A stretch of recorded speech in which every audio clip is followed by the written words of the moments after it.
Hey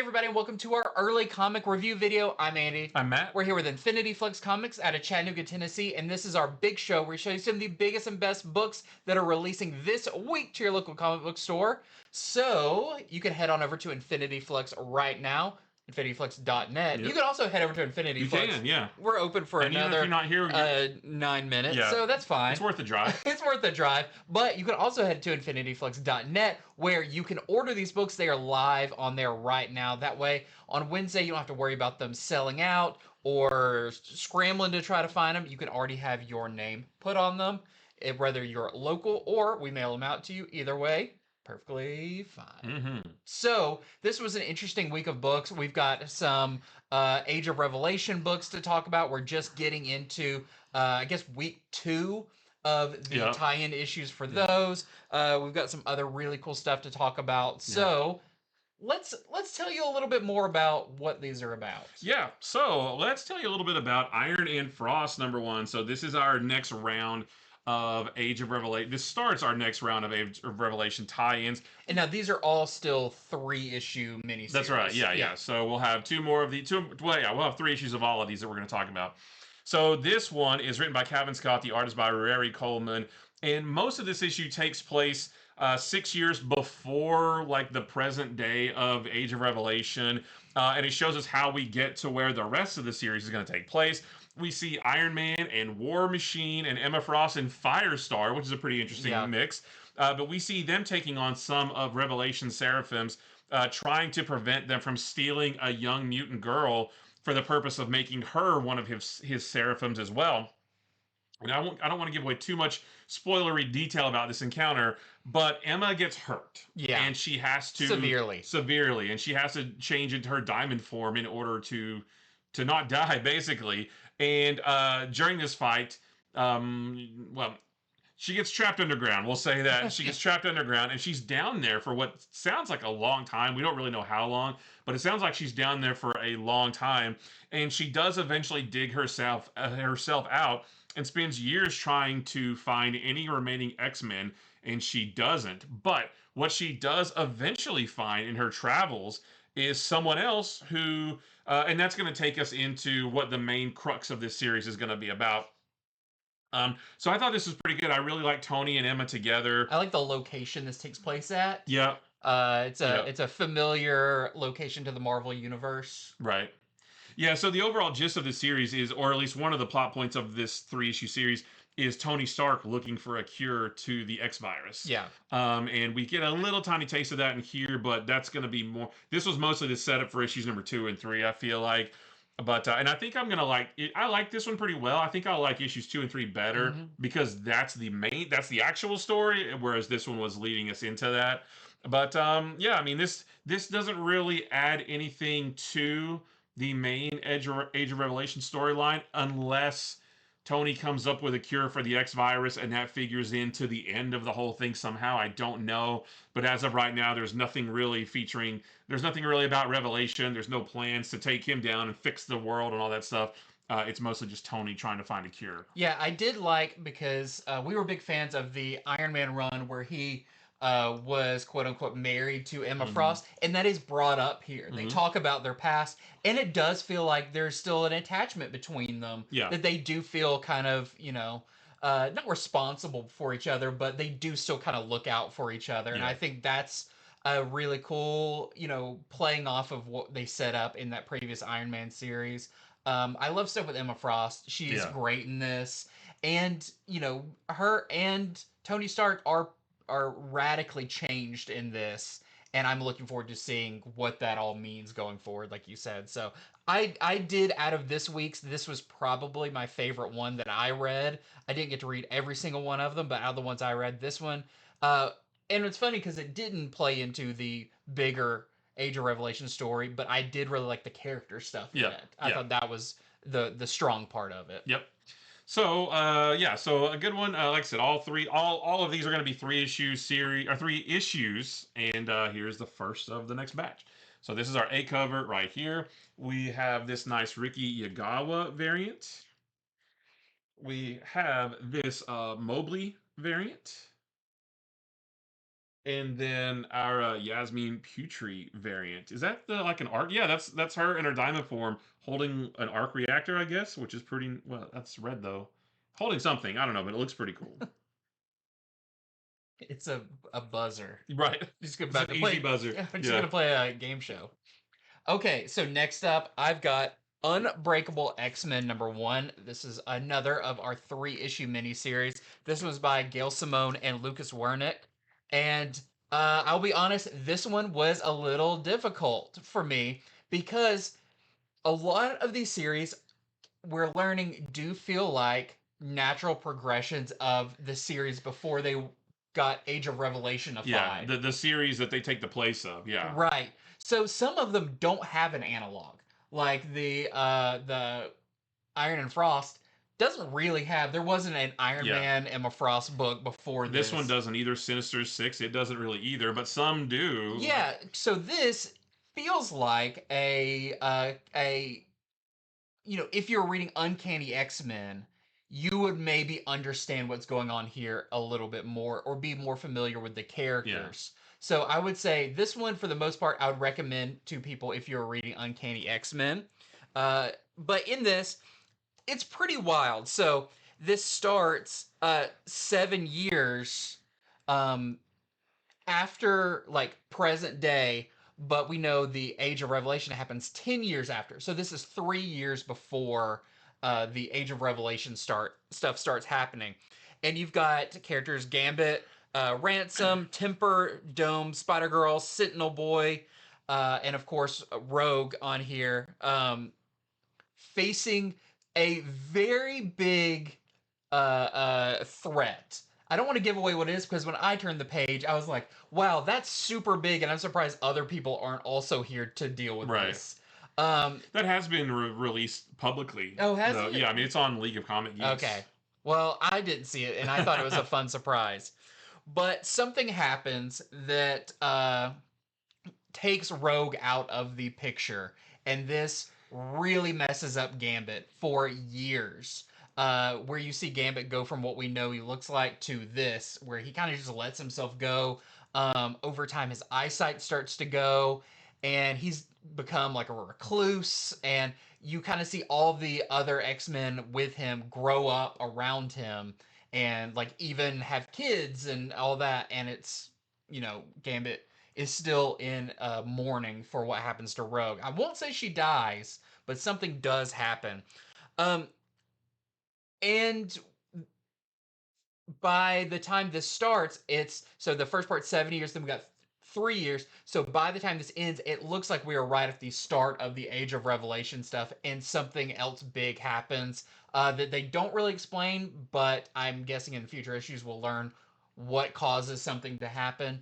There's some other very weird, interesting stuff that's going on in Atlantis in Yeah. here that kind of cuts away from all of our stuff. We go to Atlantis where there's something under the ocean that we have some Atlanteans keeping guard over to make sure nothing happens with it. But that also seems like that's going to play a part going forward. Now, what was hard for me to really understand was how much of this was set up in Uncanny X-Men, Yeah. how much of what these characters are doing, or what happens to Rogue. Was any of that first shown in Uncanny X-Men? I'm not sure. So this one may take a little bit more research once you read it to fully understand the full story about what this is, and maybe we'll learn more in issues 2 and 3 as well. But I thought the art was really nice in here. There's a couple of page turns that are just beautiful. Lucas Wernick draws an amazing Rogue. There is something with Rogue coming up because I'll be talking about another book that has Rogue in it, and that's going to be interesting. I'm Yeah. not going to also get into too much detail about that, but uh, Rogue's in here, and Rogue is somewhere else as well. Yeah, this was my least favorite of the 4 Age of Revelation books this week. But art-wise, it's my favorite one. Yeah. The artwork's really good. I'll just be honest, I didn't understand this issue at Yeah. all. Like I was just like, what? How is that? And why is that there? And how did that happen? And Who is that? Like, I didn't understand any of this because I haven't read Uncanny X-Men in months, Yeah. if not a year or more. So this one was just like, I don't know what's going on. Yeah. I have no idea what's going on. I did think it was cool in here, like, to see Spider-Girl. This is the Spider-Girl from Like the current the Spider current Spider-Girl. Girl that's like that was like the protege of Bullseye. Yeah, I don't remember her that, real name, but you know, was in the Spider-Boy book. To see her grow up was actually kind of cool. oh, you know what though? I forgot she's a mutant. I was like, Yeah. why is Spider Girl even in this book? I forgot she's a mutant, so I guess that kind of makes sense. Yeah, and I'm not sure if they've introduced her into Uncanny X-Men at this point. I don't think so. I don't think so, but it is cool to see her pop up in here and kind of mature over the years and everything. That was fun. And this didn't really have anything to do at all with the main story either. So if you're looking to just read the main books, you're probably okay without this. This one. feels like it's doing its own thing over to the side. So here is your A cover with Gambit.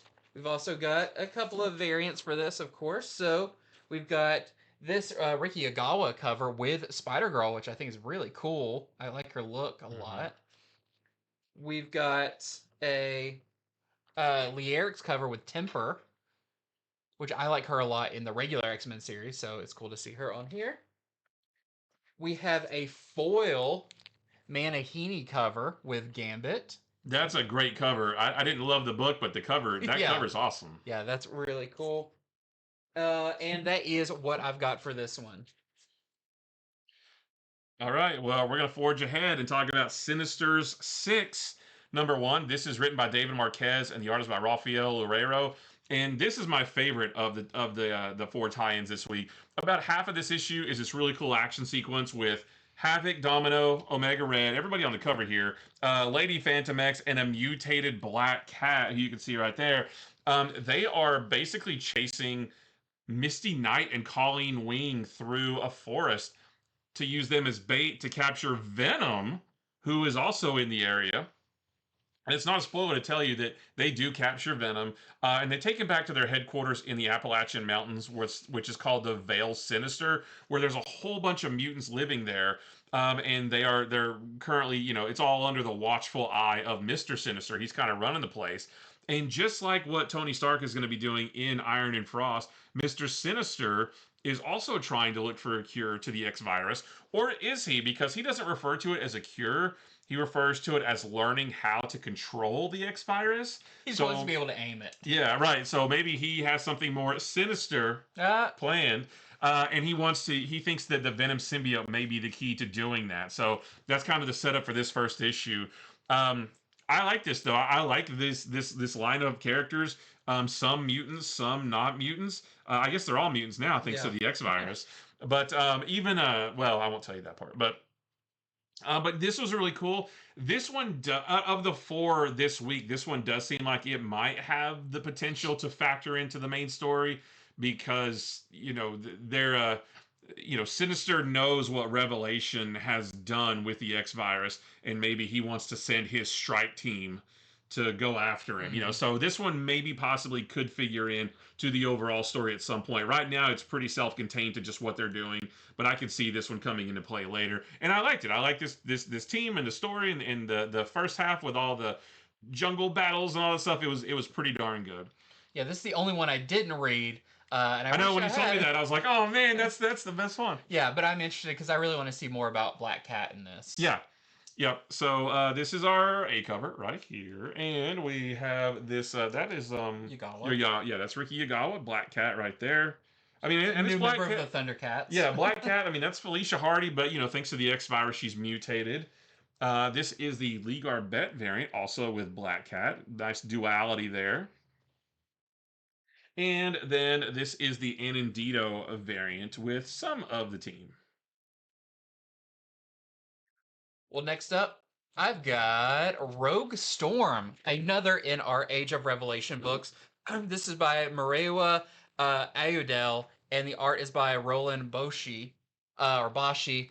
And this is another interesting one that I needed to read it and then go back to clarify some stuff in it because there is also quite a bit of time jumpage in this.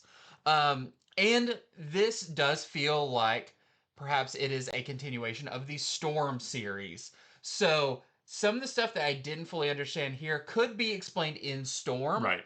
In Yeah, maybe. I haven't reading Storm either, but I feel the yeah, same way. Yeah. but I figure this one, at least more than the Unbreakable X-Men, I could kind of set what I didn't fully understand to the side and still understand what's going on. Yeah, this one wasn't so head scratchy like Unbreakable Yeah. X-Men was. So it begins 5 years into the Age of Revelation. So it has already started. It's 5 years. Yeah. So it's not X years later. Right. Yeah, I would get confused when it says 5 years into the Age of Revelation, but then some things say the X years later. I don't Yeah. know. I don't know what that means. Well, anyways, it does begin before where it ends up later. I feel like the first part of this takes place before like Age of Revelation. Yeah, officially like the overture, Yes. So in this, something has happened to Storm, almost like a power surge, and she is having to be basically like chained up in what I can only say is the Fortress of Solitude. Looks just like it. Like Looks just like it. is in the Arctic with No, that's so the thing is, a storm. Oh is, yeah, well she's frozen the Sahara Desert because Yes. she's gone. She's like has these godlike powers and she's gone a little mad. So now the Sahara Desert looks like the Arctic. Yeah. Yeah. But there is kind of crystal ice spires that like crisscross. It's literally the Fortress. It's literally Fortress of Solitude. But that is part of what you see in here is some of the big things that have happened with the weather, where this place used to be hot, now it's cold, and this place is flooded, and it does show you all that. And in this, we have Rogue, Iceman, Warpath, Gateway, Phantom X, and it says Akujin. Is Yeah. that Spiral? She has 4 arms.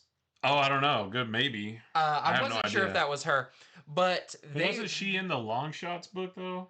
Maybe. Yeah, I'm not sure. So I'm not sure who that She's not in character it is. much, so it's not a big deal. In this, they are riding anthropomorphic rhinoceroses Yeah. through the snow because With giant laser cannons strapped to their backs. that's where I'm like, maybe What? that's in the Storm book. I don't know. I don't know. It's very visually cool. Well, I don't think they're rhinos though. Aren't they aliens? Oh, they might be. Yeah, They look like, at first I was like, oh, is this rhino mutated? Yeah. But no, he's also in long shots, and That's right. he's different looking. But they are going there to, I guess what their plan is to take out Storm, because I think she is controlling the weather from where she is. Right. Even though she's chained to that spot. And a lot of this is them fighting their way there up against some giant guards that are surrounding this place. And that's all really fun because they're all using their powers in really cool ways. I don't know if it's a spoiler to talk about Rogue in this one. I just put in my notes that Rogue is different than what you might imagine. Yeah, Rogue is different. And Rogue is different than Rogue in Unbreakable X-Men. Correct. And why is it that way? I don't know. Maybe she took a note from Superman at one point. Well, I will say that we do know why she's different, but why did the writers choose to do that? It feels very abrupt when it happens.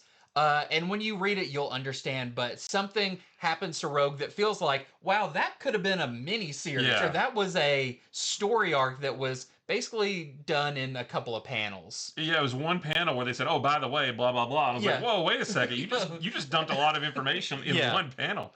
But so they're going after Storm, and I won't say what happens at the end of that, but there is a time jump at the end of this where we see Storm somewhere very different, and we don't know how the first part ends up in the last part. And to really understand what's going to happen in this book, I had to look ahead to future issues where I know Gambit is coming into this and is going after Storm for something that she did. And I wonder if this series is going to be bouncing back and forth between what happened once they kind of breached the Fortress of Solitude and what happened to Rogue and all of that team that was there. You guys will see. It looks just like the Fortress of And Solace it's too. really hard not to just call it that. So I know this review sounds jumbled and all over the place. When you read it, you'll see how it is structured. It is structured in a very interesting way with the first half and the second half and the time jump. And it is trying to kind of set up a mystery of what happened at this moment and what happened to Storm.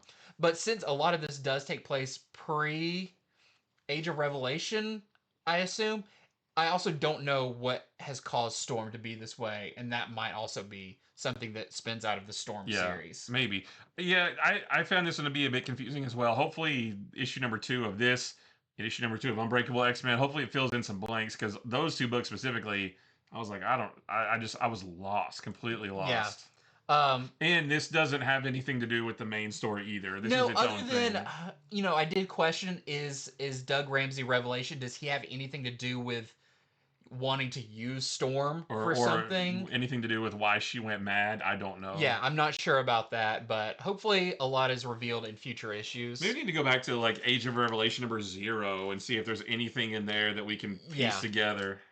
But if you're a big Storm fan, this is one you'll want to pick up, and I'm assuming if you're reading Storm, you'll also want to continue into this. So this is your A cover by Humberto Ramos, which is awesome. We also have this Terry Dodson cover with Rogue looking very different. Mm-hmm. Two different Rogues. Why is that the way it is? Why is that? I don't know. We have this really nice Darbo variant, which I do really like. This kind of like Savage Storm. Yeah. I think that's a really cool look. We've got the Riki Agawa Storm. We've got the Caselli Storm as well. And I do want to mention, we're not showing incentives on this show because they are still working on making sure everybody gets the ones that they pre-ordered, all of that, and we don't want to mess any of that up. So if you want to see the incentives for these books that are available, head over to infinityflux.net. You can find them all right there, right now, all the ones you can get. So, all right. So that's it for the Age of Revelation books. There was 4 of them, and we told you which ones were good, and now we can move on. So we do have another tie-in, though, to DCKO. This is Titans number 28. This is our first actual, DCKO tie-in. Yeah. The first one with this, I think the Superman book didn't have, Road to DCKO or something, but this is the first one. This is the first actual tie-in. It takes place, concurrently with the events of that. Yeah, so this is written by John Layman, the artist by Pete Woods, and this is all about the Titans and some other heroes trying to evacuate the entire planet before the entire planet turns into a new apocalypse, basically. They mentioned in DCKO number 1 that this is what the Titans were going to be doing, and now they're doing it. This is why they're not involved in the tournament.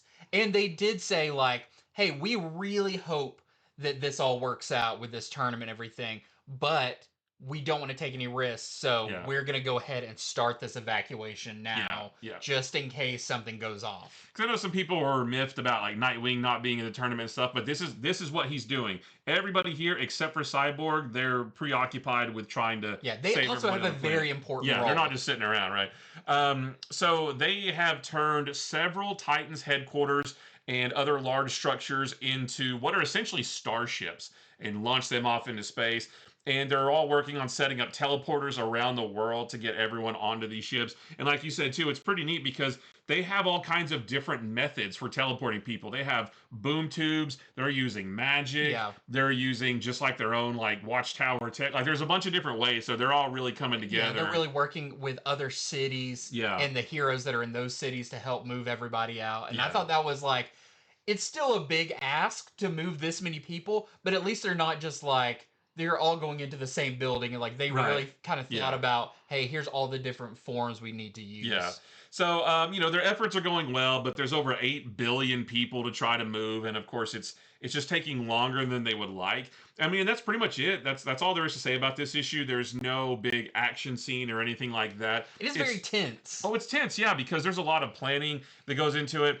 I will say that, and I don't mean this in a bad way, but it's all very comic booky when you think about it, because the fact that they're trying to move 8 billion people off the planet. I couldn't help but think, like, not only how are they doing that, but how are they all getting food, and where are they going to go, and what are they going to do when they get there, and that kind of thing. There's a lot of my mind just went into the logistics of it, and I did think like it would be interesting if they were like, not the Phantom Zone, but like a pocket universe or something that they knew they could access to be like, we're going there until we figure out what we can do. right.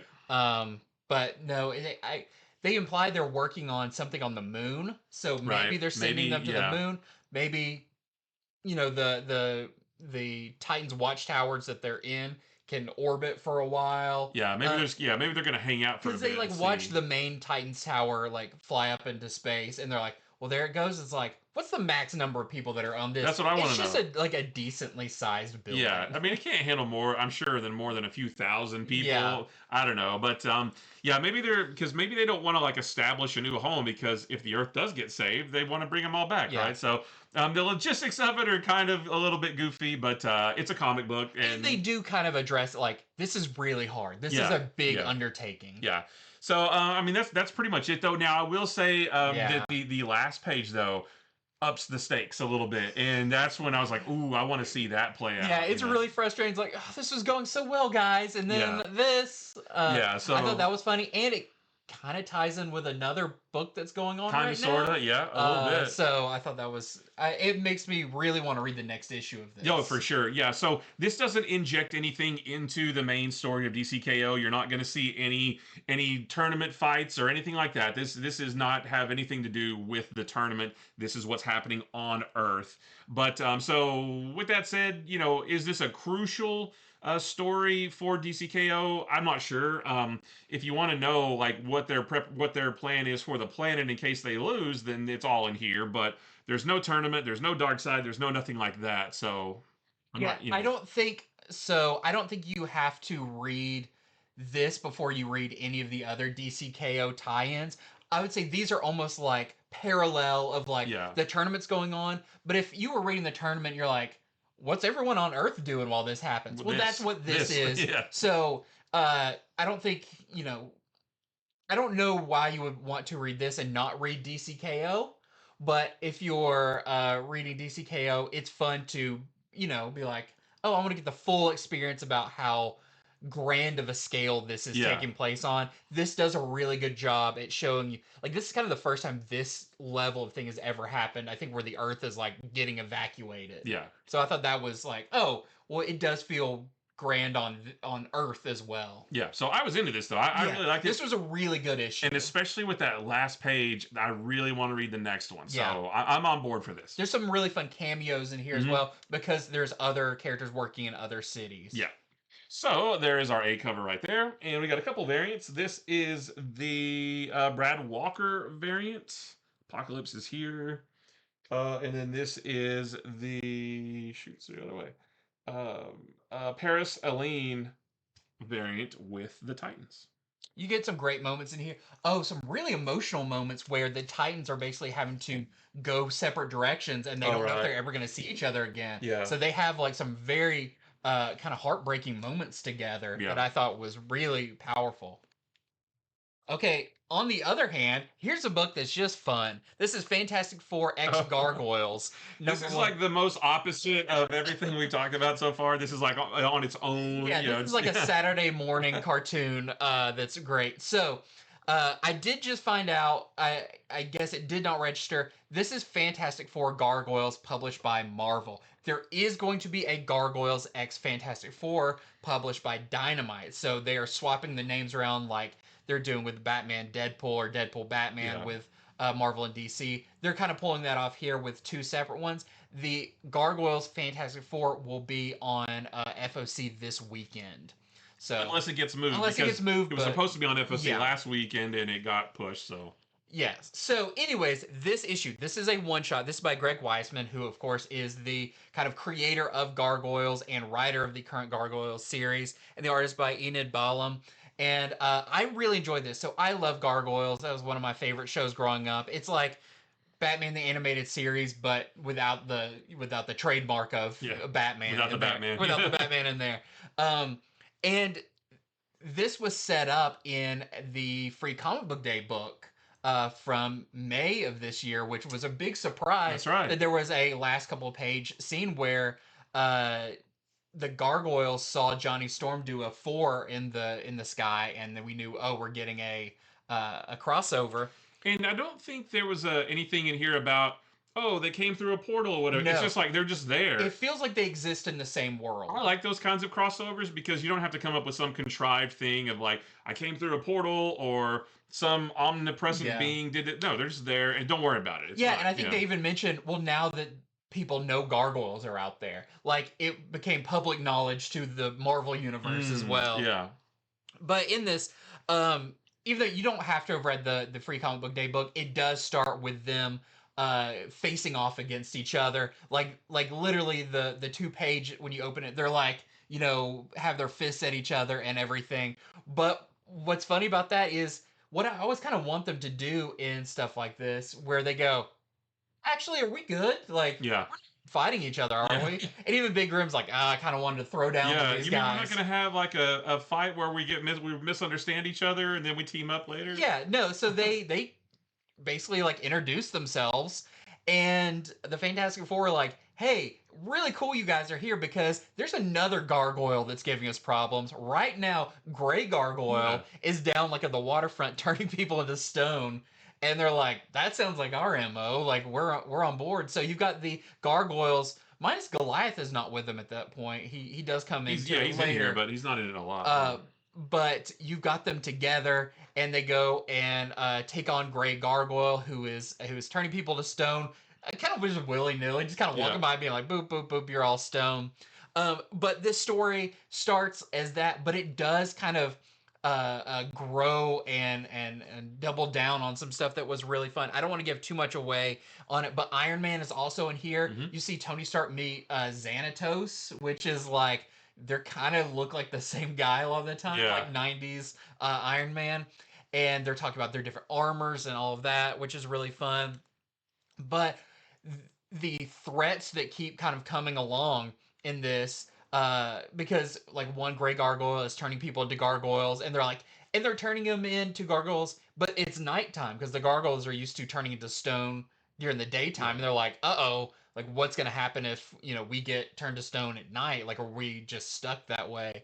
But it does continue on with more villains that come along that are also gargoyle adjacent ideas. It's not a spoiler to say Gargoyle, the other Gargoyle Marvel character, is in here. That is a guy who used magic to transfer his spirit into a gargoyle, and which it never even occurred to me that Marvel had a gargoyle and a Gray Gargoyle. Yeah, I never even thought about that. So that gargoyle is brought into this, which is really fun, and he gets along with the you know, the TV show Gargoyles really well. Yeah. So it's just a really fun team up. There's more villains that pop up that, you know, either have Gargoyle in their name or look like one or something. And it's just really fun. The best thing I can say about this, it feels like a Saturday morning cartoon. Yeah. Where the characters, you know, there's not infighting. They're all just like working together to fight the bad guy, and that was really fun. Yeah, this feels like an animated movie that you would rent on VHS in like 1990 or so. Yeah. You know, it's like the GoBots and the Rock Lords or something like that, where, whoa, it's cool that they're making a movie of those together. You know, it's like, it feels like that. Yeah, so it was a blast. I think it's an oversized issue by a little bit. It's just kind of nonstop fun. It doesn't take any time getting into it. There's not a ton, like you said, there's no tons of setup of like, we fell through a portal. It's just, you know, it starts and they are together and they go, and you see a big cast. It does almost feel like if this wasn't in the Marvel canon of stuff, it could be in the Gargoyles canon of stuff, because they do have a lot of the later season characters and ones that are currently in the comic that work into this as well. But I really enjoyed it, and I'm really looking forward to the Gargoyles Fantastic Four, because I'm not sure, is that going to continue where this left off, or is it going to be a completely different story? We'll have to see. But if you're a fan of either of these, especially if you're a Gargoyles fan, definitely pick this up, because you're going to have a blast with it. This is your A cover. Got some great variants for this one. So I we like got this this one. Delato cover with Thing and Goliath, which they're playing off the stone and all of that's really fun. We've got, of course, they've got a blank sketch cover. They've got this really great Scotty Young cover. And we've got Oh, this this is foil Vecchio yeah, cover. It's really nice. nice spot foil. Okay, I've got Punisher Red Band #2, and this one is still really cool. So the Kingpin we saw last issue, the Kingpin kind of has the Punisher under his control, like literally, like almost like mind control a little bit. We don't quite know the full story of how and why that happened yet, but we know it's a thing, right? So in this issue, the Kingpin activates the Punisher and sends him after a truck that is carrying a shipping container full of people that are slated to be trafficked. And at first I thought, whoa, that doesn't seem like something Kingpin would. I thought Kingpin was the one trafficking, but no, Kingpin's wanting to shut it down because Kingpin's a bad guy, but he doesn't seem like he's that kind of bad guy. Yeah. So he basically sends the Punisher out to stop this truck and to rescue these people. And actually, well, Punisher steals the car of the old lady who took him in last issue. He steals the car, chases down the truck, and a lot of this issue is basically just that chase of him chasing after the truck, trying to shut it down, that kind of thing. I mean, that's actually pretty much it. There's a bit in here with Kingpin, and we see that maybe he's a little bit, just a little bit unhinged, which is a little bit scary to think that Kingpin might be that way. And it may have ties to what we read about him in Daredevil #25 from a couple weeks ago. We know that he went away for a while, trained with a bunch of different. It was very Batman Begins, where he went and he trained with all these different people, and now he's back. And in the Daredevil book, he has this big goal for what he wants to do that goes way beyond just being mayor of New York. And so all of that may sort of influence how he is in here as well. They don't really mention it outwardly, but it may come to pass at some point. But yeah, this just feels like I said, just like the first issue, feels like a very classic Punisher book.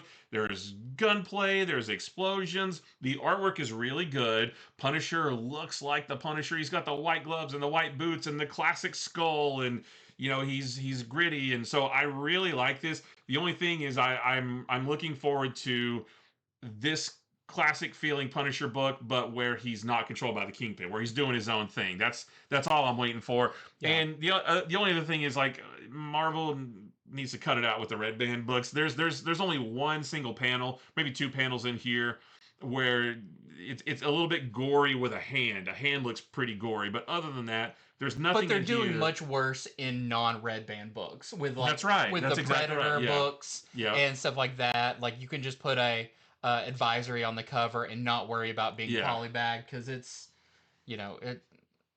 I've seen plenty of other Marvel titles that are as bad or worse. Yeah, for sure. So Red Band at this point kind of just feels like a gimmick. So, just being honest, I will say that. But inside the polybag, though, is still a really good Punisher book. Yeah. If you're a Punisher fan, you will like this one.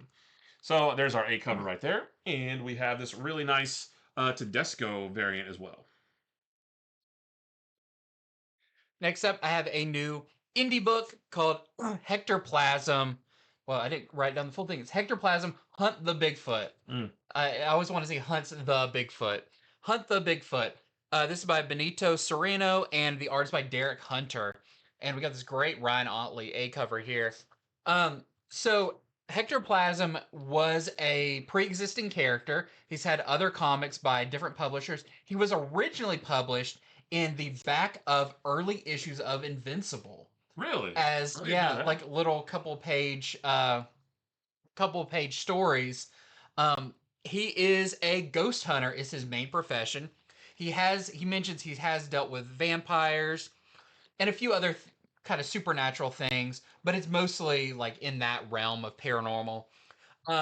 He's got some powers because of he has like a birth defect, and because of that it grants him certain things. I didn't fully understand it. There is a full page origin of him, but it's kind of like, yeah, this is just an excuse to get this character going later. He's got a magic sword and a magic knife that are really cool. Like the the magic knife like vibrates in its sheath when there's like he's near something paranormal and Isn't stuff. it like in Lord of the Rings when the sword turns blue? Yeah, it's kind of like that. Rip But off. No. and his sword can actually like cut ghosts and stuff. So that's all really cool. Uh I didn't know anything about this character going into it, and I had no problem just being like, yeah, he hunts ghosts. But in this, it's 2013, and Hector Plasma is in the Pacific Northwest dealing with a shotgun wielding ghost. And That's not good. no, and it feels very I don't want to say Scooby Doo, but it's like the ghosts aren't. It's like, oh, do they exist? Clearly, they exist. He's right there. Yeah. Like he's kind of a big redneck ghost, and it's really fun. It's full of action in the beginning as you see kind of what Hector Plasm is capable of doing. Uh, but while he's there, there's some other stuff that starts happening. He goes back after once he's dealt with that main one that he was called there for. He goes with this guy who's like, "Hey, do you want to come back and eat or do something like that?" He's sure, and so he goes back with him. This guy actually runs a Bigfoot museum, but this guy doesn't believe in Bigfoot. He's just like, this helps fund my real science research. And it's all going well until while Hector Plasma is there, someone is brutally attacked. And when Hector Plasma's like, yeah, it's not really my MO, I'm going to head out of here, the police are like, nope, you're a strange character in this city, and we got to keep you around for questioning. So if he's ever going to have the hope of leaving or going about his life, he's going to maybe try to help them solve this. And looks like it may be caused by a Bigfoot. So it's a really fun first issue. The art in it, I will say, is very cartoony, but I still really enjoyed it. It works for this kind of story. It really works for this kind of story. So when I was reading it, I got such big Gravity Falls vibes, which I love Gravity Falls. It's got that Pacific Northwest feel. Even the art style is very similar to Gravity Falls, but with just a little bit more detail and scratchiness and all that. It's not as clean as like a TV show, but it was really, really fun. The character design is really fun. It's got a really good sense of humor. I ordered this because I get anything Ryan Otley does the cover for. But then I read it, I was like, oh yeah, even the ones he's not doing, I'm gonna get because I really had fun with this. So it's just a mini series. So if you're fine jumping into a character that, maybe you could go back and try to find some older reprints or something of it, but I had no problem getting into this one. Fun, paranormal, supernatural, guy fighting ghosts. You're gonna have a good time with this. So here's your A cover. We also have this Derek Hunter cover, which is a Invincible #1 homage, and that's what your interior art looks like. And I know it's kind of like, whoa, he's got a big old eyes and stuff. It just really works in the world that he's in. Even gave me like vibes of like Psychonauts, which I love. Seems like a good time of year for this book to come out too. Yes. And that is it. Well, I also have an indie book that I really, really liked. This is called Save Now. You always have to one up me. I know, right?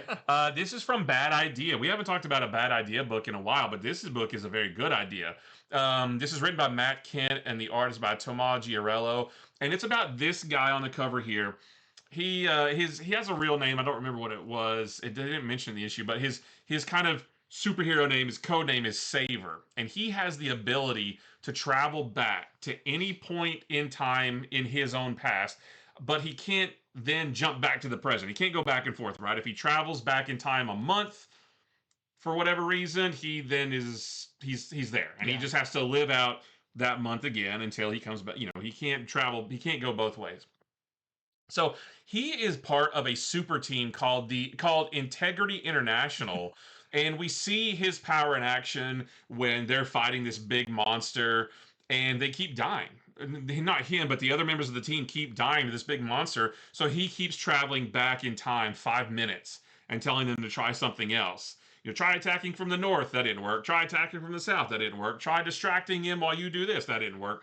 So he travels back in time over and over, just 5 minutes, and it mentions that by the time, and he ages too. Like he ages in real time still. So if he travels back in time a year, he's You're added to his. it's a yeah. He's gonna age a year while he relives that. So at the end of that one fight, he mentions that this fight to them took just a few minutes, but I aged several hours during this fight because I went back in time so much.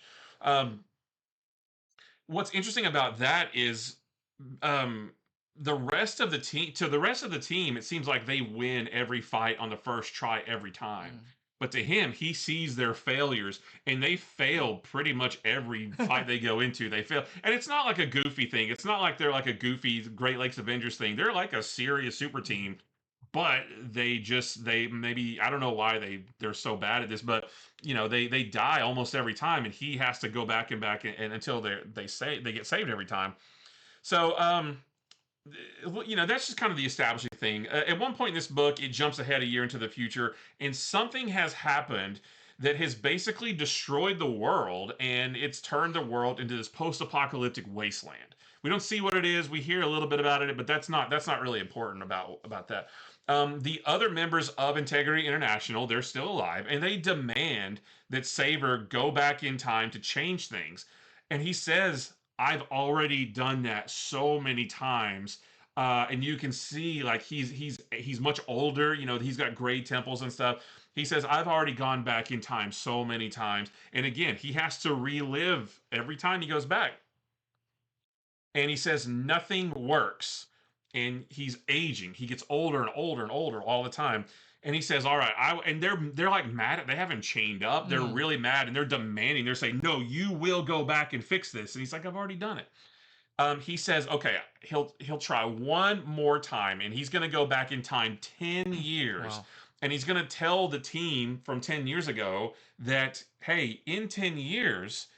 This thing is going to happen and destroy the world, and they're going to try to come up with a plan to stop the apocalypse.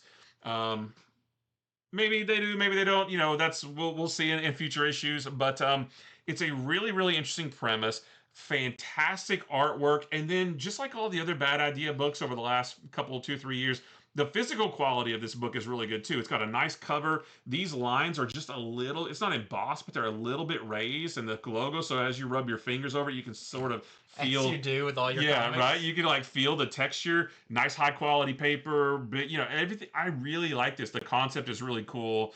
Yeah, I mean, just trying to save the world over and over and over. And it would be one thing if he's like, "Let me zip back." Oh, that didn't work. Let me zip forward until no. He zips back in time 10 years, and then he has to live that 10 years until he gets and hope that what they plan works. Really, really cool concept. A really nice twist on the whole time travel thing. I really like this a lot. I will definitely be reading more. So that's our A cover right there. And this is this is I did not get the artist for this variant, but there's our B cover. Well, next up, I've got one of my favorite books coming out, Invincible Universe Battle Beast, issue number 6. This is the last issue of the first story arc.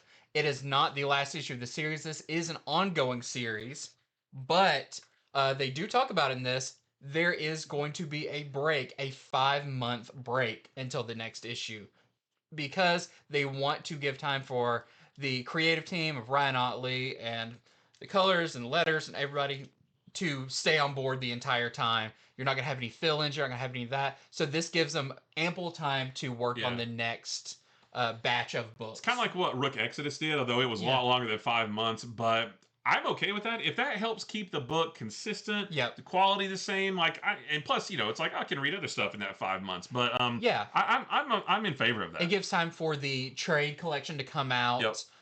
During that time, people to read it and then want to jump on board when the next story arc starts. So I'm fine with it. Yeah, it kind of sucks that we don't, this isn't coming out monthly still, but it'll make, when issue 7 does come out, it'll be like that much more exciting. Yeah, and then it'll be on a regular schedule, and that's going to be the formula for it. So this is a big issue. This is an all-out fight between Battle Beast and Juggernaut on this planet. We've seen, leading up to this the whole time. It is a crazy big fight. It is super violent in the best kind of Invincible way, where swords are swinging and limbs are flying Mm-hmm. off, and it's quite a spectacle to behold. There is some other stuff that's really fun with Prince Salaka and the Yeah. ship's computer that is now in this robot body. That's all really, really fun. So I don't want to give away too much about it because it is the final part of this story, even though I don't think you've seen the last of most of the characters in here. Right. There is some pretty big surprises, but I will say the last 3-4 pages of this is what people are going to be talking about. Because, I mean, Robert Kirkman is great at this. He's great at cliffhangers and getting people excited for what's next. Uh, I have in my notes, this will have Invincible fans salivating for more. So, if you are not just a Battle Beast fan, but an Invincible fan overall, when you read those last few pages, you are going to be so stoked for Yeah. what is to It's gonna come. look a lot like this. You'll be salivating a lot like that. Yeah, I think that's all just spit. That's right. They're just alien Just colors. red spit. They spit out Kool-Aid. But this was a blast. I loved it. I've already pre-ordered the trade. I'm going to reread it for that. Yeah, it's just great. I love that we have this back. And also, I wonder how this is going to line up with the seasons of the show.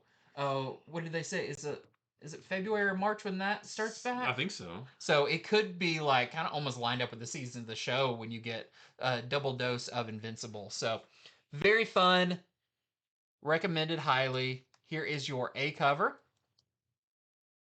And then we have this really nice Sean Murphy variant. He draws a great Battle Beast. He does draw a great Battle Beast. So I'm getting both the A and the B cover. All right, I've got Captain America #4, and holy cow, this is my favorite issue of this series so far. I actually don't have a lot to say about it because a lot of this issue is one big fight between Captain America and Doctor Doom. Lots of action, and it's a brawl. Captain America says, if you really want to be a leader to these people, then leaders need to learn to do things for themselves. Why don't you just fight me like a man? And Doom's like, all right, and they just slug it out. And there's a lot of that kind of fighting. But at the same time, Colton and the Howling Commandos work to save the remaining hostages. If you read the last issue, you know what happened to most of them, but there's a couple that are still alive, and they try to go rescue them. But then there's a huge twist that I did not see coming, and that is going to affect the partnership relationship that Steve Rogers and Colton. I forgot his last name. David Colton. Colton's last name, but it's going to affect their relationship going forward. It's a big twist, and in the last page or two, it's pretty crazy. And this story is about to get bigger. It's about to break out of just one story of them being in Latveria. This is going to start ballooning out. A really, really good issue. Great artwork, lots of action. It's what I wanted out of this new Captain America series, and they delivered it. So there's our A cover right there, and we have this Steven Segovia Tron Ares variant, which I would love to see. Just give him that suit for one issue. Yeah. Let's let him do something cool. He gets up-resed into a computer, and he has his futuristic video game. Well, because they do the light disc. One of the games is the disc, and he would be so good at that. He comes in with that, and he's like, I got this. Yeah, I got this. Yeah. Everybody looks at their little discs, which are their brains, which is weird. Oh, that's weird. So next up, I've got Krypto, the Last Dog of Krypton, #5, and this has been one of our favorite books since it started. I think this was such a surprise hit. That every issue we've just been so excited to check it out. This issue is no different, being the final issue of this miniseries. Now, in leading up to this, it has been pretty rough on Earth for Krypto. Like content warnings for some of the issues, just because of how trigger warnings. Yeah, just so how poor dog. Mm-hmm. He's been through so much, and let me tell you, the payoff is worth it in this one. We did see at the end of the last issue that Krypto has finally made it to Kansas. As he walks over the "Welcome to Kansas" sign. And this one begins when Krypto hears, with his super hearing, a home invader that is, I don't know how nearby, could be miles and miles away. But Krypto, of course, jumps to action. and busts in there and has some, some interesting memories that happen, and it's almost like concurrent with how Superman has chosen, I don't kill, I don't do this. Mm-hmm. Krypto kind of has a moment where he decides that as Yeah. well, because of all he's been through. But Krypto saves the day. And what is interesting is the kid of the house says, like, wow, he's got powers like that local superhero or that local Okay, they hero. call him Superboy by Yeah, name. they call him like, Superboy. And so Krypto goes out looking, and I'll leave it at that. But you can look at the cover and Just imagine just the heartwarmingest of yeah, heartwarming things. I thought this was great. This we need to put it down as the official Krypto origin yeah. story of how he finally reunites and everything, because this is great. Uh, Highly recommend the series to anybody if you love dogs, if you love Superman, if you love the recent James Gunn Superman movie and you love Krypto in there. Check this one out because this is phenomenal. When this comes out in trade, I'm going to be recommending this to Oh, when everybody. this comes out in trade, it has definitely earned a spot on my shelf for Yeah. sure. Yeah. So don't miss out on the final issue of Krypto, the last dog of Krypton. Just, such a surprise hit that I love. So there is your A cover for that. And we also have this David Talaski variant. You even see how Krypto gets his cape. That's right. Okay, I've got a new book from Mad Cave. This is called Terrorbytes. This is written by Mark Russell. The art is by Felix Ruiz, and this is going to be an anthology series. And I'm pretty sure like every issue is going to feel this way. I feel like it's a kind of a mix between Twilight Zone meets Black Mirror. I don't want to go so far as to say it's like horror anthology, but it's more like Black Mirror is Unnerving. creepy, Yeah. eerie, that kind of thing, and it's technology based though. So 100 years in the future, this group of robots from space, they arrive on Earth and find that it's completely deserted. There's nobody around, and they're trying to figure out what happens or what happened to the planet. So they go into this like Best Buy type store because they land in the middle of a town, and they go into like this electronics store and they find what looks like VR headsets, like what looks like an Oculus Rift or something. And one of them puts it on, and it shows them a recording from back in 2035. So in the past to them, but still the future to us. And it shows them a recording of a man named Ted Hawks who's giving a presentation for a VR type device that lets you experience your life's memories when you die. And the whole point behind that is like, you can die instead of like, your doctor or whatever, your caretaker being the last thing you see. You can actually, as you're passing on, you can relive your life's memories and go out the way you want to. So most of the story is it's not so much about the robots from space. It's most of the story is about this device that that lets you relive your memories. And so during this presentation, Ted Hawks actually is able to convince some people to invest, despite the fact that that technology has not been perfected. And they show like they've started human trials, and maybe they should do a few more human trials before they release this on the public. And because you have to have like a little bit of brain surgery to make this thing work, and a lot of people kind of scoff at that. But like I said, he is able to convince some people to invest. And I don't want to tell you what ultimately happens with this device, but like I said, it's Twilight Zone mixed with Black Mirror, so you can kind of maybe imagine what type of ending this has. And yeah, so I don't know if every issue is going to be about these robots on the planet finding things, or if that was just for this story. But again, most of the story is about this guy Ted Hawks trying to sell this technology to people, and it's not perfected yet at all. So, nice new creepy, eerie, not horror anthology, but spooky anthology that's all technology based. It kind of fits in with like Cruel Universe and things like that. So, if you like the anthology weird one-off stories, what was the other one where the guy went to the island? That I think we just read it a couple weeks ago. I wish I could remember the name of it. The guy goes to the island. Oh, it was Twilight Zone. It was Twilight Zone. Never mind. It was Twilight Zone. This feels kind of like that. Anyway, that's our A cover right there, and then we have this Dave Chisholm variant. Well, next up, Amazing Spider-Man, issue number 14. So, we are back with Norman Osborn Spider-Man on Earth, dealing with all the crazy stuff that's going on there. Norman Osborn actually confronts Ben Reilly, who is at a nice dinner, because I thought they both knew who each other were. But it does seem like there's I didn't realize that either, that they didn't. uh Or that Ben didn't know. Norman knew that Ben was Peter Parker, Right. but Ben didn't know that Norman was Spider-Man. Right. And Norman says something that kind of gives it away. And even though he's like, I don't want to have anything to do with you, this does kind of, you know, make him perk up and be like, okay. But what happens in every Spider-Man thing ever? It gets interrupted by a Spider Slayer, but a kind of a new kind of tech Spider Slayer. And a lot of this issue is the fight against the Spider Slayer. Norman, zipping around fighting this, which was really fun. I love seeing that. And Norman teams up with that new kid, Kitsugi? Yeah. Who, when we first met, was Captain Kintsugi, and then he asked, I thought you were Captain. He's like, I dropped the Captain.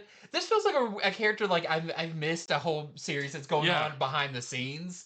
He showed up out of nowhere, and I expected them to give a backstory on him at some point, and it's been months, so we still haven't. We don't know who this kid is. It's very weird of like where the kid came from and how he's suddenly now like integrated into, like, he always seems to be where the action is. I feel like he has some kind of ties to Hellgate, and then when we get back to that whole story, maybe we'll learn. Yeah, but he's got the shield kind of like Captain America, but it's like stitched together like the Kintsugi style. So that part's really fun. And it does seem like by the end of this, they are setting up this Spider Slayer story that we're going to be getting when you find out maybe who's behind a lot of it. What is really fun, the art in this is by Ed McGuinness and Todd Knock. Yeah. So both sides of the story, I think one kind of mostly covers the Ben Reilly stuff. I think that's Todd Knock that does more of that, and then Ed McGuinness does like a lot of the big fight with Norman and the Spider Slayer. We do get a reappearance of a character who I really like that we haven't seen in a while. That was with Ben. Oh yeah. I like seeing that character. There is a check-in too with Aunt May, right? And a character that I was like, oh, this is maybe characters that you perceive as bad. Maybe actually do try to do some good stuff every once in a while. But I thought that was really interesting, especially kind of a cold open too with this character that was really fun. But I definitely like the Space Spider-Man stuff better. Yeah. But this is good. It's a little bit more like I kind of have to think my way through, like, because these are so flip-flopped, that I'm like, wait, what was the last thing that happened with them? What do they know? Because I feel like with the Spider-Man one, it's still so early that I'm in the space one. Like I kind of get this. They're still setting up a lot. This is pretty deep within the storyline that's been going on for a while, so it's a little bit more harder to remember what happened in the previous part of it. But still, I thought this was good. I had a lot of fun with it, and I'm more on board with this Amazing Spider-Man than I have been in a while. Yeah, and visually gorgeous. So, like you said, Ed McGuinness, Todd Knock, lots of big action. It's a beautiful looking book. Yeah. I know going up, I think the next issue goes back to John Romita Jr. Of this story. Of this story, and there is also a guest artist on the next part of the space one as well. Is there really? Yeah. Oh, I didn't know that. But it's fine if people need a break to get ahead. That's all good. But yeah, here's also such a great cover. Yeah. This is the A cover, and we also have this Corey Smith cover, which is really nice. And these have been super popular. Yeah, this is the Libramejo cover. Which I remember before we even knew Norman was part of this. We were like, man, he draws the web shooters on the outside and a more wrinkly costume. And it's like, oh, that actually that explains it. It's funny because in one there was one issue where before it was revealed that Norman was posing as Spider-Man, there's an issue where Spider-Man shot his web like this instead of this. It was like that, and people on the internet got mad. They're like, they can't even draw his classic finger pose. It's like, well, there's a reason for that Yeah. because he's not. It's not actually Peter Parker. It's funny. I don't know. Okay, so let me make a note here, and then we will talk about Yuletide #1. This is from Oni. Ho ho ho. This is yeah. So this is written by George Northy, and the art is by Rochelle Aragano.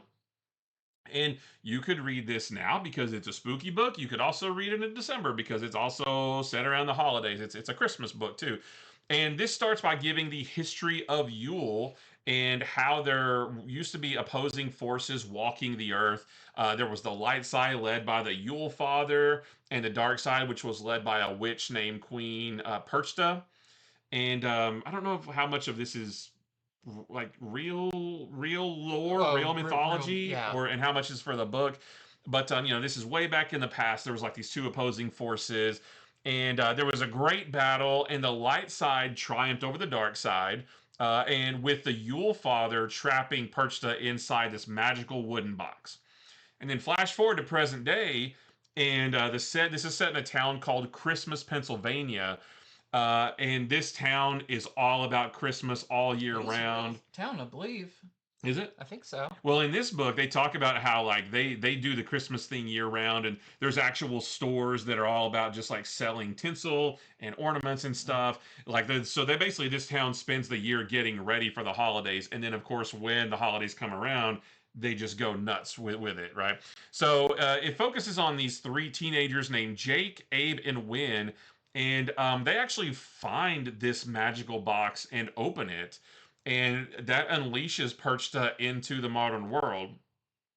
Now, however, I actually don't have much else to say about this issue because it took the entire issue to get to that point, right? So, pretty much this whole issue is just like hanging out with these kids, learning who they are and learning about the town and that kind of thing. There's not really a lot to the main story that happens in this, like I said, until near the end, and they find a box and they open it up, and that's where things get started. So issue #2 is going to be where the real meat and potatoes of this thing gets started, but this is setting up everything, the kids in the town and all that stuff. So, but yeah, still a really cool. It was kind of weird. We're halfway through October, so it's kind of weird to see like Christmassy stuff, but we'll get there in a couple months. So there's your A cover right there, and we have this cover from that's your interior artist. Yeah.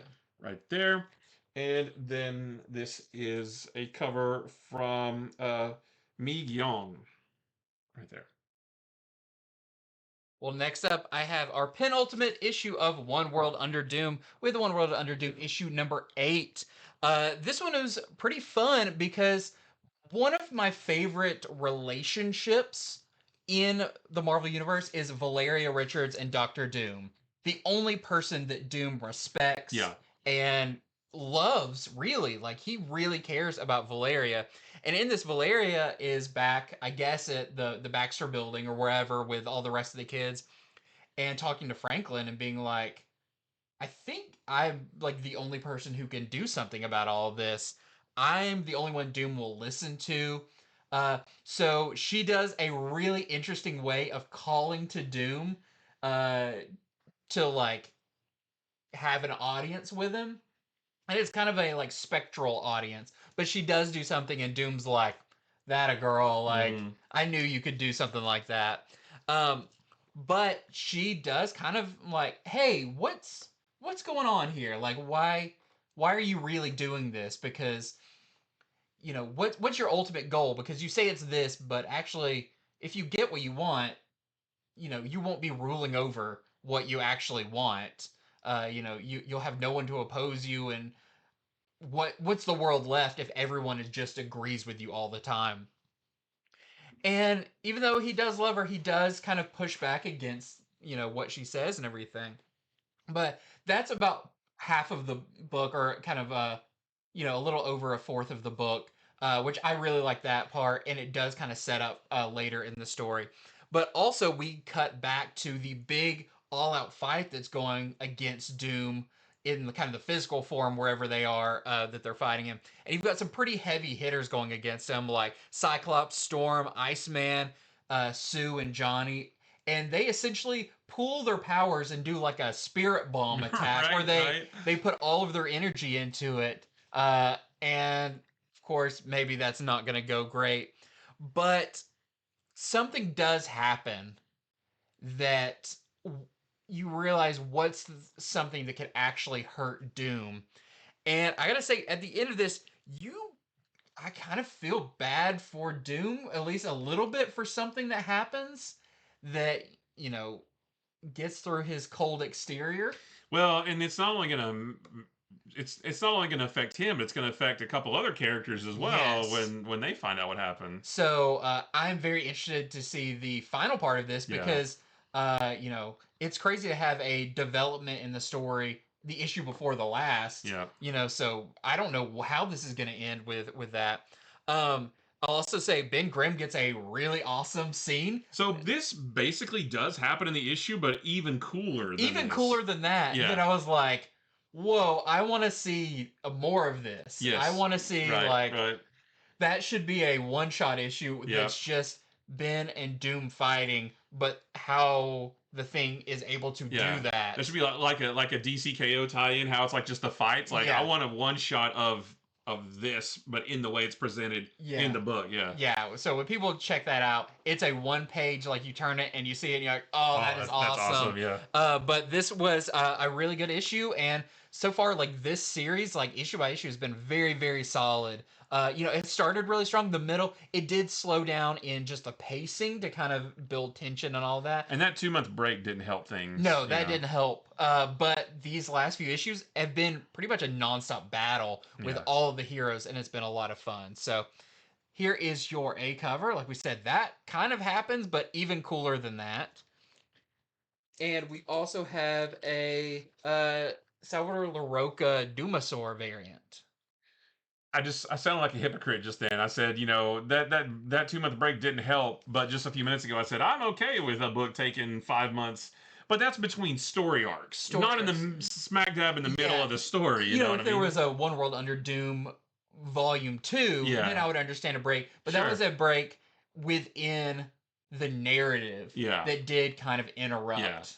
Yeah, so just to clarify, like what we said about Invincible, I'm okay with a break between story arcs because at least you had your whole story. It's gonna take a little bit of a break, and then you're gonna get a new story after that. So that's what I meant to say. Just felt like I should clarify that a little bit. And all right, so we are going to talk about Justice League Red #3. And this one is really cool. So Simon Baz and Cyborg. Simon and Cyborg, like the old 80s show, Simon and Cyborg fight their way through the Church of Blood to try to rescue Red Canary. And it should be a piece of cake for them, right? I mean, they're really powerful, but it does end up being more difficult than they thought it would be. And actually, there's something pretty surprising that happens with Red Canary that is basically the only way they're able to get out of this whole situation. And I don't know if that's only going to last for this story or if maybe it'll be a long-term thing. So that'll be something to keep our eye on. And I don't even really understand why it happened. Yeah. So hopefully they explain it. Hopefully it wasn't just a throwaway thing because there's a lot of questions there. So that's a lot of the issue right there is just them fighting the Church of Blood. It's really, really cool. But meanwhile, Power Girl, we saw at the end of last issue, Red Tornado has found a way for Power Girl to talk to her parents, which I have questions about that as well. Like, how? Yeah, they don't fully explain it. Like, she doesn't, like, say, oh, this is fabricated or anything. Like, it does seem real. And, she's like, I haven't seen my parents since I was, like, an infant and everything. Which, this is Power Girl, even though she is the same as Supergirl, their origins are a little bit different. Right. So she's flabbergasted, but she does talk to her parents, but she does not let that distract her from demanding answers from Red Tornado. Why are you sending us on all these crazy missions and that kind of thing? So there's that whole part to the story. Also, Deadman joins the team. Finally, we saw him like in the lineup right at the very beginning of the series, and he finally comes aboard here. Which I do have a question. In a lot of stories, you can't see Deadman. I thought it would. And in this one, they can see Deadman. They're just like, hey, isn't that Deadman over there standing in the corner? Yeah. Yeah. So I don't really know. Because in a lot of things, you can't. I remember he was in like a Batman and Robin recently or something. Well, even in Night Terrors. Yeah. You know? He could only communicate when he went into somebody and they're like, oh, you're not Batman, you're Dead Man, and Yeah. stuff. And this one, he's just standing over in the corner. So yeah, questions about that as well. But then Red Tornado tells the team what they need to do in order to save the world. Because again, the whole premise of this is, he thinks that the formation of the Justice League Unlimited is going to lead to Earth's destruction, and he's sending them on all these cryptic missions to prevent that. And so he finally gives them some information about how to prevent that from happening. So And it does kind of also mirror going into DCKO. That's right. Yeah, it has a little bit of connective tissue there as well. So really cool. So I'm enjoying this series. I like these characters, and this whole premise is really neat. So there's our A cover right there, and then I like this one a lot. This is the Juan Ferreira cover, and I really like Red Canary. We don't know a lot about her, but I think she's really cool, and I like seeing her do that. And then speaking of really liking Red Canary, this is from Coley Hamner. We got another Red Canary. Well, next up, I've got G.I. Joe number 12. I just want to talk about this. This was a really fun one-shot story that is centered around Night Force, which is is it Night Force? I think so. Okay, yeah. Which is the team that Duke doesn't know exists, but is also under Hawk doing covert missions. And they are going into Dark Lona to retrieve Shooter, who is this character on the cover, who is a old G.I. Joe character, but didn't appear in much. She kind of only appeared in one thing, just to die, to kind of instigate action. Yeah, I don't recognize her at all. Yeah, but she's a sniper.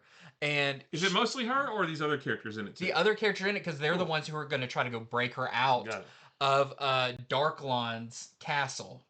And so you've got Flint, Lady J, and Beachhead, who are going to try to get in there. And that's a good team. It's a really good team. And the tone of this issue and the characters used, I really liked. And I was like, I kind of wish this was its own series with these characters, because it's more special ops, cover of night, sneaking into a place. It's way more like Splinter Cell. And I really liked that aspect of this. You just knew how to get me. I love Splinter Cell. Oh my gosh. So that was really cool. And you have Shooter here, who's basically like Bullseye. Like, she flicks a rock and knocks a fly out of the air. And you do get some of her backstory in a flashback about how she got so good at all of this. I really want her last name to be McGavin. Shooter McGavin. She uses the finger guns. Yeah, that shows your age. I only know that name, but I don't know what it's from. From Happy Gilmore. Oh, yeah. I've seen the movie. But this also is setting up the Dreadnought War, which is coming next. And you see a bit of that at the end, and what Destro's big plan is for a lot of this. So this was really, really fun. This was probably one of my favorite issues in quite a while. It just like I said, the tone of it and just the espionage I thought was really, really fun. Yeah, I love Flint, Beachhead, Lady J. Those are some of my favorite characters. I hate that I didn't have a chance to read this weekend, but I am buying it on Wednesday, so I'm definitely going to read it then. So here is your A cover. And we also have this Milana cover. I was thinking of, what is it? Gavin McLeod. That was some 80s character, and I never... Gavin... Something like that. And I always forget what it is, but people reference it. I never know. I mean, there's Duncan and Connor McLeod from Highlander. I do know that. Okay. Yeah. Gavin McLeod. I don't know. I'll have to Google that one. All right, so... Oops. We've got Absolute Flash number 8. And this is titled The Life and Death of Barry Allen. So... if that tells you anything, this whole thing is kind of like it all takes place in the past and ranges from several years ago to just a few months ago in the Absolute Universe. And we see Eleanor Thawne approach Barry Allen about continuing the work of her grandfather, Eobard Thawne, who said he was on the verge of making contact with another dimension of pure exotic living energy. So this is basically the establishing story of how they got to the thing that gave Wally his powers in the first issue, basically. So Barry does agree to go work for her at Fort Fox, and he spends the next few years there continuing Eobard Thawne's work, and he does make some progress. And I don't want to tell you what they find, but hopefully it'll start explaining exactly what Wally's powers are and how they work. Yeah. I feel like it might start explaining like um like what this universe's version of the Speed Force is, I guess, because Wally doesn't. It seems like he doesn't just run fast. It seems like there's No, something there's else. almost more like dimensional shifting. Yeah, so hopefully we'll get some answers out of this story arc. But this one was cool. It was neat, sort of like getting that backstory about how the heck is Barry Allen involved in all this and what led him to get there, that kind of thing. So this will fill us in, and this doesn't seem like it's a one and done story. I think it's going to continue. Yeah, Right? no, especially where it leaves off is like you're gonna have to address this. Yeah. What happens? Yeah. So this is our A cover, and we did have the B cover, but it got sold right before we started selling. It was so, literally taken out of yeah. this room. So this is the only cover we have left. Gavin MacLeod played the captain on Love Boat. Oh, okay. Yep. I watched the Love Boat. I just didn't know the actors' names. I was a kid, but yeah, okay, that makes sense. I knew I wasn't crazy. Okay, next up I have Star Wars Legacy of Vader, issue number 9. This is a really fun issue. This is mostly a fight between Kylo Ren and Tava Ren, the new leader of the Knights of Ren. But she is trying to kind of manipulate Kylo into working with her. It's really interesting. You do get some backstory on who she was before she joined the Knights of Ren, and how she can maybe get under Kylo's skin a little bit. I don't think we've seen the last of her, but we do know the next issue is Kylo going to Vader's castle on Mustafar and delving into the depths of it and confronting some of the ghosts there, which I'm really excited about. But this was another really great issue of Legacy of Vader. This is up there. This and I guess Jedi Knights are like my two favorite Star Wars books coming out right now. So here is your A cover, and that is the only cover I have. All right, well, I've got Godzilla Destroys the Marvel Universe number 4, and this one's cool. Godzilla is lured to Wakanda, where it fights the Hulk, which we actually kind of saw in Hulk versus Godzilla versus Hulk. But this time, the Hulk is utilizing Pym particles. If you can imagine why the Hulk might want to use Pym particles to fight Godzilla. Godzilla also fights Namor, and this big undersea monster that Namor is commanding, so that was pretty cool too. And then Black Panther has built this big giant mech that it takes all of the heroes to pilot. So they are just going full force at Godzilla at this point. And it's just nothing but big, dumb action in the best way possible. So this has been an enjoyable ride. So just wanted to tell you about that. The part with Hulk using the Pym particles and fighting Godzilla, just like it was that was really, really fun. So this is our A cover, and that's the only one we have. Next up, I've got Superman Unlimited number 6. Just briefly want to talk about this. This is part 2 of Into the Heart of the Kryptonite Kingdom, where Superman had to put on a special suit to go to the Emerald City because the Cobra cult was attempting to steal a piece of very special kryptonite that was there. At the end of the last issue, Superman's suit got ripped, and he suddenly started succumbing to the kryptonite poisoning.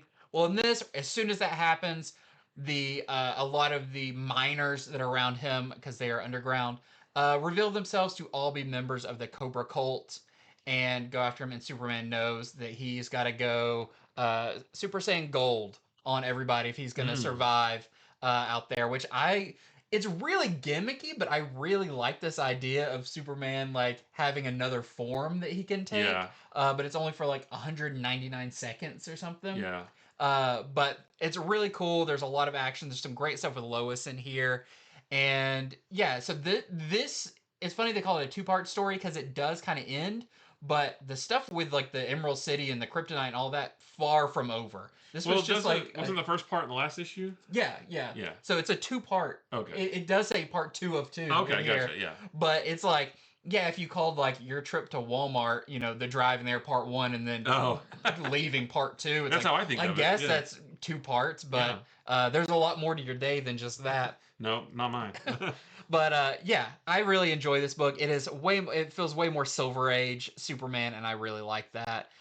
So this is your A cover, and that's the only one I have to show.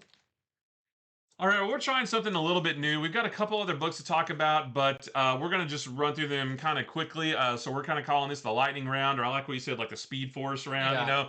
So I just wanted to touch on three more real quick. The first one is Artificial number 2.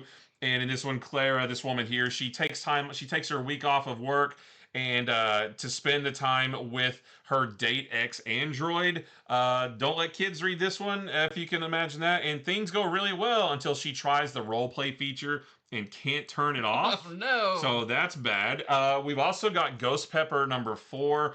I And really like this yeah, one. this was great. This issue's a little bit smaller scale because it's only basically one scene with Ash taking on Toggle, who is like the big like assistant chef to the other chef guy. And I like this one because we get more of Loloy, Yeah. who's a character I really like, but we haven't seen much of her. So not a lot of dealing with the great Cinder on the moon and all that It's a kind of bit stuff. at the There's end a little about that. bit, but most of it is just Ash in this one It feels scene. very anime, especially when Toggle throws a big punch at Ash, Yeah, and you yeah. just see what happens. It takes like 4 panels for that punch to because he really rears back, and Yeah. I really like this. I feel like more humor in this one and more kind of character development. Yeah. And then the last one that I'll talk about in this lightning round is Batman Superman World's Finest number 44. This issue is so much fun. It's a one and done story. You don't have to have read anything else to enjoy this because this is another team up between Robin and Supergirl where Batman sends Robin in to investigate this company that's owned by Lex Luthor, and Superman sends Supergirl in to back him up, but she's not supposed to let him know that she's there because Batman's like, let him have his pride, But of course, they do end up teaming up to take down this company. It's there's some good action. It's really funny too, not slapstick funny, but they just have a good camaraderie. They have a nice love-hate relationship. Very, very fun issue of World's Finest. And again, this is just a one and done story. Well, I've got some flash facts for you. So we've got New Gods issue number 11. This is the penultimate issue of New Gods, and it's kind of crazy because there's still so much going on in this that it's crazy to think about that. But a lot of this deals with Black Racer and just some fun action in here with all of the New Gods and everything. So that was a really fun issue. We also have Tales of the Teenage Mutant Ninja Turtles. This is following up on the movie and then the TV show. So if you enjoyed those, you'll definitely want to check this out. And in this one, you've got this is by Mikey Levitt and Louis Joyce. And in this one, Donnie tells the story of going to a robotics camp where he brought Metalhead and he's working on him. But soon learns, and they do like a BattleBots type thing where he's, piloting a Metalhead. But soon learns that there may be more sinister stuff going on behind the scenes at this robotics camp. Since this is number 1, I did want to show that this is the A cover, and we do have a variant for this.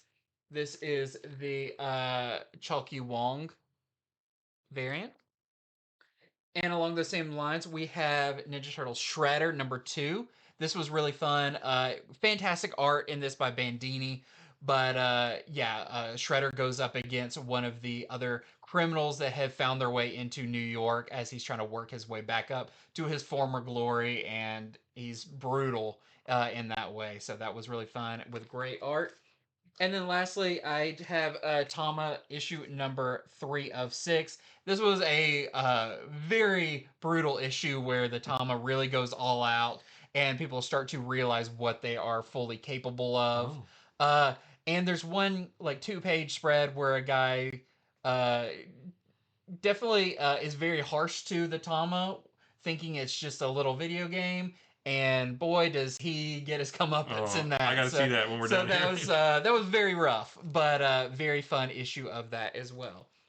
And that is it for our early comics review video. A lot of really fun stuff this week. Hopefully, we try to be honest about it and we tell you which ones, we think what books will fit with what reader. So, especially with the Age of Revelation stuff, if you have been reading Storm, definitely pick up the Rogue Storm. If you were reading Uncanny X-Men, pick up Unbreakable X-Men. If you were reading, I think those are the only two that really. Yeah, the other two were kind of their own thing. Yeah. Yeah, But we're here to give you information about all of this first and foremost. If you read Jerry Duggan's run of Iron Man from like a year or two ago, pick up Iron and Frost. With that. So just some really interesting stuff. Definitely check out Titans if you want to go all in with the DCKO stuff. All in. They named that very correctly. But make sure to like and subscribe to the channel as well if you want more awesome comic content coming up multiple times a week. Stay tuned for our show on Wednesday, where we'll show you early books that you can pre-order coming up this week. And also we'll be doing a bonus live video on Wednesday.